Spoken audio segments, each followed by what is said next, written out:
டே கிறுக்கா கிறுக்கா கிறுக்கா ஏமாந்து தொலைஞ்சிருக்கப்படா, இல்லைன்னா ஏமாந்து தொலைஞ்சிருப்பா, இவளை போய் நம்புன அப்படின்னு வந்து இப்போ முத்து ஷாக்கா வந்து ரோகிணியை காமிக்க, ரோகிணியே வந்து அதிர்ச்சியாகி திரும்பி பார்க்க, ரோகிணியுடைய விவாகரத்து கிட்டத்தட்ட கன்ஃபார்ம் ஆகி அதே சமயத்தில் சிந்தாமணிக்கும் ஆப்பு கிடைக்கிறதுக்கான ப்ரெடிக்ஷன் தான் அது. ஸோ இப்போ வந்து கையெழுத்து தானே, அவங்க எங்கள் அப்பா கையெழுத்தை நானே போட்டு கொடுத்துருவேன், அதை வச்சு நாங்கள் பேங்க்லேருந்து எப்படியாச்சும் அந்த பத்திரத்தை வாங்கிடுறோம் அப்படின்னு மனோஜ் சொல்ல, மனோஜ் சொன்ன உடனே வந்து டேய் என்னடா கையெழுத்துலாம் போடுவேங்கிற, அப்போ எப்பயாச்சும் பரீட்சையிலலாம் வந்து இதே மாதிரி கையெழுத்து போட்டிருக்கியாடா அப்படின்னு வந்து இப்போ விஜயா கேட்கும் பொழுதே, மா இல்லைம்மா நான் என்ன இருந்தாலும் வந்து அதெல்லாம் ஒரு விஷயத்த பார்த்தா டக்குன்னு மனசுல பதிஞ்சிருமா, அப்பா கையெழுத்து ரொம்ப ஈஸியாக இந்த கோழிக்கு இருக்கிற மாதிரி தான் இருக்கும், ஆனால் எனக்கு அது தெரியுமா, போட்டு வாங்கிடலாமா, முதல்ல அந்த பத்திரத்தை வாங்கி கொடுத்து இந்த கடன் கட்டுறது வட்டி கட்டுறதுக்கெல்லாம் முடியல, ஏற்கனவே நம்ம பிஸ்னஸே ஒழுங்காக பார்க்கறது இல்லை, இந்த ரோகிணி கொடுத்த மென்டல் டார்ச்சரே பெரிய டார்ச்சராக இருக்கு அப்படின்னோடனே, டேய் அந்த கிருஷ்ணா இருக்காருல லாயர், அதுக்கு வேற நிறைய இது ஃபீஸ் கொடுக்கணும்டா, எப்படி பார்த்தாலும் மனோஜ் நமக்கு நிறைய பணம் தேவைப்படுது, இவங்கள்ட்ட இருந்து முதல்ல அந்த கையெழுத்தை போட்டு இது பண்ணிடலாம், உங்க அப்பா கண்டிப்பாக புரிஞ்சுக்க மாட்டார் அப்படின்னு ரெண்டு பேரும் கிளம்பி பேங்க்குக்கே கிளம்பி போய் பேங்க்ல வந்து மனோஜ் கையெழுத்து போட்டதை வந்து என் ஹஸ்பண்ட் தான் அவர் கையெழுத்து போட்டாரு அப்படின்னு வந்து இப்போ விஜயா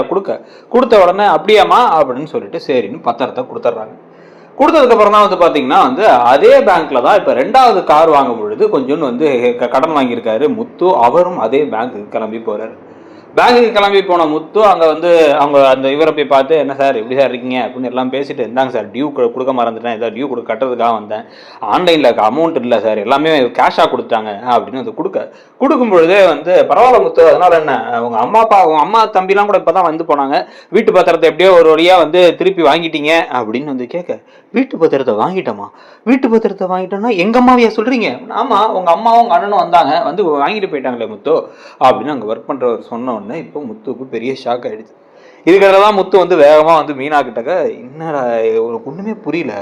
அதில் வாங்கிட்டாங்கிறாங்க, அதை எப்படி வாங்கியிருப்பாங்க, எனக்கு மாதிரி குழப்பமா இருக்கு அப்படின்னு. ஐயோ அந்த பினான்சியர் ஒருத்தர் வந்து அந்த கோட் சூட் எல்லாம் போட்டு வந்து பணம் கொடுக்குறாருல,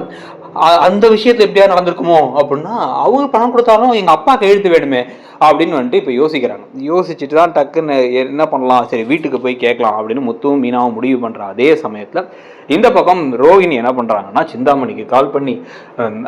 ஆன்ட்டி எனக்கு ஒரு ஹெல்ப் வேணும் ஆன்ட்டி, அந்த வீடியோ ஒன்று எடுத்தீங்கல்ல ஆன்ட்டி, எங்கள் அத்தை என்னை வெளில துரத்தி விடுற மாதிரி அந்த வீடியோவை மட்டும் கொஞ்சம் கொடுங்க ஆன்ட்டி, எனக்கு அந்த வீடியோ வேணும் அப்படின்னோடனே, அது எதுக்குமா, அந்த வீடியோவை கூட உனக்கு இன்னொரு சூப்பரான ஐடியா ஒன்று கொடுக்குறேன், நீ என்ன பண்ணுறோம் அப்படின்னா வந்து கரெக்டாக இன்னைக்கு அவங்க கடைக்கில் 2 பேர் இருக்காங்க, நான் போய் பார்த்தேன், அம்மாவும் பையனும் சேர்ந்துருக்காங்க, வேற யாரும் இல்லை, மனோஜும் அவங்க விஜயாவும் இருக்கும் போது நேராக கிளம்பி போயிட்டு வீடியோ என்கிட்ட இருக்குன்னு மட்டும் சொல்லு, என்ன வீடியோ எதுன்னெலாம் சொல்லாமல் அவங்கள மிரட்டினதுக்கு அப்புறமா அங்கேயே வச்சு கேஸை வாபஸ் வாங்க வச்சிடலாம். ஏன்னா வந்து இப்போ உள்ள திருப்பி கோர்ட்டு ஹியரிங்னு போனால் உனக்கும் அலைச்சல் தானே, அதை விட இங்கே ஈஸியாக அவங்க பயந்து போய் தான் இருக்காங்க ஆல்ரெடி அப்படின்னு சொல்லிட்டு போன வைக்கிறாங்க. நீ எதுக்குக்கா அவளை கொண்டு போய் அங்கே வர சொல்றீங்க அப்படின்னு. இல்லை அவனுக்கு இப்போ இந்த பணத்தை கொடுக்கலாமா வேணாம், அந்த பணத்தை வாங்கிட்டோம், இந்த பத்திரத்தை திருப்பி கொடுக்கலாமா வேணாமா அப்படின்னு சொல்லிட்டு லைட்டாக ஒரு யோசனை இருக்கும். ஆனால் அந்த யோசனை வராத மாதிரி இந்த ரோகிணி போய் அங்கே பிரச்சனை பண்ணா அப்படின்னா, சரி இவ்வளோ பிரச்சனை பண்ணுறா, இவளுக்கு எதிராக வந்து அந்த லாயருக்கு ஃபீஸ் கொடுத்தா அவனை எதையாச்சும் ஒன்று பண்ணி டிவோர்ஸ் வாங்கணும், அந்த பிரச்சனையில அந்த கடன் பிரச்சனையை வச்சுக்க வேணாம்னு தோண ஆரம்பிக்கும். அவனுக்கு மென்டலாக ஒரு டார்ச்சரை கொடுத்து எதையுமே யோசிக்க விடாமல் அந்த வீட்டு பத்திரத்தை மட்டும் நம்ம கையில் வாங்கிட்டா அதோட போதும். அப்படியே வந்து டக்குன்னு வந்து அவன் கையெழுத்தெல்லாம் போடும் போது அவன் வந்து எதுக்கும் யோசிக்காம தான் கையெழுத்து போடுவானுங்க, ஏன்னா கையில காசை வாங்கிட்டானுங்கல்ல. அதில் போட்டிருக்க லைன்லாம் வந்து பார்த்தா வந்து வட்டி எப்படி ஏறும், ஸ்பீடு வட்டி, அப்புறம் வந்து மீட்டர் வட்டின்னு எல்லா வட்டியும் போட்டு எப்படியும் அந்த வீட்டை திருப்பி இன்னும் 1 மாதம் கூட இல்லை 1.5 மாதத்தில் வாங்கிடலாம், இல்லை 15 நாள்லேயே கூட வாங்கிடலாம்னு வச்சுக்க, ஆனால் அதை வாங்கினதுக்கு அப்புறமா பார்த்துக்கலாம், அதுக்காக தான் அப்படின்னு சொல்லிடுறாங்க. சொன்னதுக்கு அப்புறமா சூப்பர் காணி அப்படின்னு எல்லாம் பேசிக்கிட்டு இருக்கும் பொழுது வந்து இப்போ ரோஹிணி நேராக கிளம்பி ஷோரூமுக்கு போகிறாங்க. போயிட்டு வந்து, என்ன மனோஜ், என்ன ஆன்ட்டி எப்படி இருக்கீங்க ஆன்ட்டி அப்படின்னு, ஏய் எதுக்குடி நீங்கள் வந்த, வெளில போடி அப்படின்னு கத்தும் பொழுதே வந்து இந்த பாருங்க, வெளில போகிறதெல்லாம் இருக்கட்டும், ஒரே ஒரு விஷயம், அன்னைக்கு நான் வீட்டுக்கு வந்த போது என்னோட பையெல்லாம் தூக்கி போட்டீங்க ஞாபகத்தில் இருக்கா அப்படின்னா, ஆமாம் அதனால என்ன இப்போ கூட தூக்கி போடணும், ஒன்னையும் சேர்த்தாண்டி தூக்கி போடணும், வெளில போடி அப்படிங்கும் போது வந்து இருங்க ஆன்ட்டி, அதை அப்போவே வீடியோ எடுத்து வச்சாச்சு, அதையும் இப்போ அடுத்து கோர்ட்டில் சப்மிட் பண்ண போகிறேன், நான் என்ன செய்ய போகிறேங்கிறத இப்போயே சொல்லிடுறேன் அவங்கள்ட்ட. அப்புறம் அன்னைக்கு மனோஜ் கால் பண்ணி என்கிட்ட ஆழம் பார்க்கறதுக்காக தெரியுமா தெரியாதா உனக்கு எனக்கு இப்போ தெரியும்லாம் பேசிகிட்டு இருந்தாரு, அப்போவே வந்து நீங்கள் பேசினது இருக்குல்ல அதையும் ரெக்கார்ட் பண்ணி வச்சுருக்கேன் அப்படின்னு அந்த ரெக்கார்டிங்கும் காமிக்கிறாங்க. காமிச்சு இப்போ இதெல்லாம் பார்த்துக்குங்க, இதெல்லாம் நான் கோர்ட்டில் போய் கொடுத்தேன்னா நீங்க தான் வந்து ஒரு சரியான குடும்பக்கார மாமியாரு, டொமஸ்டிக் வயலன்ஸ் அப்படின்னு உங்க 2 பேரையும் தூக்கி உள்ள போட்டுருவாங்க. ஆனா மனோஜெல்லாம் நல்லவர் தான், என் பண்ணதெல்லாமே வந்து எங்க ஆன்டி தான் சொல்லிடுவேன். நீங்க கம்பி என்றீங்களா இல்ல இந்த கேஸை வாபஸ் வாங்குறீங்களான்னு யோசிச்சுங்க. எனக்கு என்னைக்கு இருந்தாலும் மனோஜ் தான். இன்னைக்கு வேணா எங்களுக்கும் அவனுக்கும் சண்டை இருக்கலாம், ஒரு மாசம் போகட்டும், அதுக்கப்புறமா நானும் மனோஜும் திருப்பி சேர்ந்து வாழ்ந்துக்கிறோம். எங்களுக்கு குறுக்க நீங்க வர நினைச்சாலும் இதான் நடக்கும் அப்படின்னு வந்து பேச, என்ன மிரட்டரியாடி அப்படின்னு வந்து பேசிக்கிட்டு இருக்கும் பொழுதே வந்து பார்த்தா உள்ளார அந்த ஃபினான்ஷியரும் சிந்தாமணியும் வராங்க. வரும்பொழுதே வந்து பாரு, அவங்க முன்னாடி ட்ராமா பண்ணாத, ஓரமா நில்லு, திருப்பி பேசிப்போம் அப்படிங்கும்போது, என்ன மாஸ்டர் உங்க மருமக வந்திருக்கு அப்படின்னா, அவளோட மருமகன்லாம் சொல்லாதீங்க, அவ சரியான வந்து ராட்சசி வில்லி, இவளை போய் நம்பிக்கிட்டு இருந்தேனே, எனக்கு இப்ப இருக்க ஆத்திரத்துக்கு முதல்ல இந்த கடன் பிரச்சனையை முடிச்சு கையில கொஞ்சம் காசை வந்து வச்சுக்கிட்டு இதுக்கப்புறம் வந்து அந்த லாயருக்கு எவ்வளவு பணமாச்சு கொடுத்து இவளை முதல்ல எப்படியாச்சும் தூக்கி உள்ள போகணும். முடிஞ்சா நான் யாருக்கு பணம் கொடுக்கணுமோ கொடுத்து இவளோட டிவோர்ஸ் கேஸ் மட்டும் அதை வந்து கிளியர் ஆகி என் பையன் வாழ்க்கை நிம்மதியான எனக்கு போதும், ஜாம் உனக்கு ஒரு கல்யாணத்தை பண்ணி வைக்கணும் அப்படின்ட்டு நீங்க கொடுங்க, எந்த பத்திரமும் எந்த நாளும் கொடுத்துருங்க அப்படின்னு சொன்னதுக்கு அப்புறமா நீங்க பத்திரத்தை வாங்கிட்டு வந்துட்டீங்களா அப்படின்னா, வாங்கிட்டு வந்துட்டோம் அப்படின்னா, சரி ஓகே, அக்ரிமெண்ட் இருக்கு, அக்ரிமெண்ட்ல கையெழுத்து போட்டுருங்க, போட்டுட்டு இந்த பத்திரத்தில் நீங்கள் எப்போ வந்து மொத்தமாக கடன் அடைக்கிறீங்களோ அந்த பத்திரத்தை வாங்கிக்கலாம், ஒன்றும் கவலையே படாதீங்க, நல்ல ஃபினான்ஷியல் நல்லவர் தான், நமக்கு தெரிஞ்சவர் தான், நீங்கள் யோசிக்காமல் கையெழுத்து போடலாம் அப்படின்ட்டு வந்து ஒரு பெரிய டாக்குமெண்ட்டை நீட்டுறாங்க.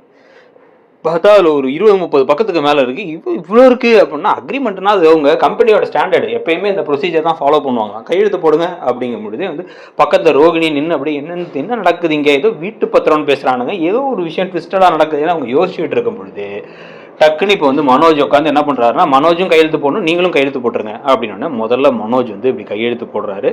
அடுத்து வந்து விஜயா கையெழுத்து போட வரும்பொழுது பார்த்தா அவங்க பேனாவை யாரோ பொழுங்கி வீசி எறிகிறாங்க. அவங்க ஷாக் ஆகி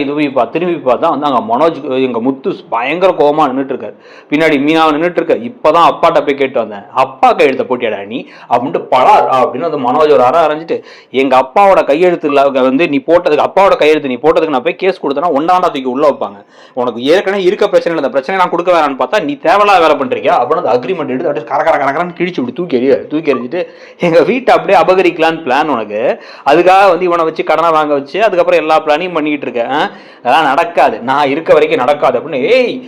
கொடுத்த நான் ஆல்ரெடி உங்க அம்மாவும் தம்பியும் காசு வாங்கிட்டாங்க அண்ணனும் அப்படின்னா, அது யாரு, நான் ஒன்றும் கொடுக்க சொல்லலையே, நீ தானே கொடுத்தா நீங்க வாங்கிக்கங்க, ஆனா எங்க வீட்டெல்லாம் இது பண்ண முடியாது, இந்த எங்க அப்பா வந்துட்டு இருக்காரு இப்ப பாத்துக்கலாம் அப்படின்னு. டேய் உனக்கு புரிஞ்சிக்கவே மாட்டடா, நமக்கு பணத்தை பிரச்சனை இருக்குடா, பேங்க்காரனை கூட நம்பலாம், ஆனா இந்த பொம்பளை நம்ம ஆளுங்க நம்பவே முடியாது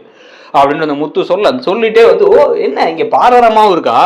உனக்கு என்ன தெரியாமா, இந்த பார்லரமாவுக்கு தங்கறதுக்கு இடம் கொடுத்துருக்க யார் தெரியுமா, இந்த சிந்தாமணி தான் அப்படின்னு வந்து சொன்ன உடனே ஷாக் ஆகி திரும்பி பார்க்கறதோட இப்போ அவங்க 2 சைட்லையுமே அடி விழுந்து மாற்றி விஷயங்கள் நடந்து வீடும் காப்பாற்றப்பட்டு அந்த டிவோர்ஸ் விஷயத்துலையுமே வந்து ப்ரொசீட் பண்ணுற மாதிரி விஷயங்கள் நடக்கும்னு நினைக்கிறீங்களா, இல்லை கடைசி நிமிஷத்தில் கண்டிப்பாக கையெழுத்த போட்டு வீட்டை விட்டு அப்படியே வெளில போய் நிற்கிற மாதிரி தான் ஜெயாவுக்கு ஒரு நிலம வரப்போகுதுன்னு நினைக்கிறீங்களாங்கிறத சொல்லுங்கள். அப்படியே வந்து பாண்டியன் ஷோஸ்லேயும் அடுத்து ஒரு பயங்கரமான ட்விஸ்ட் வரப்போகுது, அதுக்கான ப்ரெடிக்ஷனையும் பார்த்துட்டு நம்மளோட இடம்பொருள் சேனலை நீங்கள் இன்னும் சப்ஸ்கிரைப் பண்ணலை அப்படின்னா சப்ஸ்கிரைப் பண்ணி அப்படியே அந்த பெல் ஐக்கானை கிளிக் பண்ணுங்கள், அப்போ தான் நோட்டிஃபிகேஷன் தான் உங்களுக்கு வந்து சேரும். தேங்க்யூ.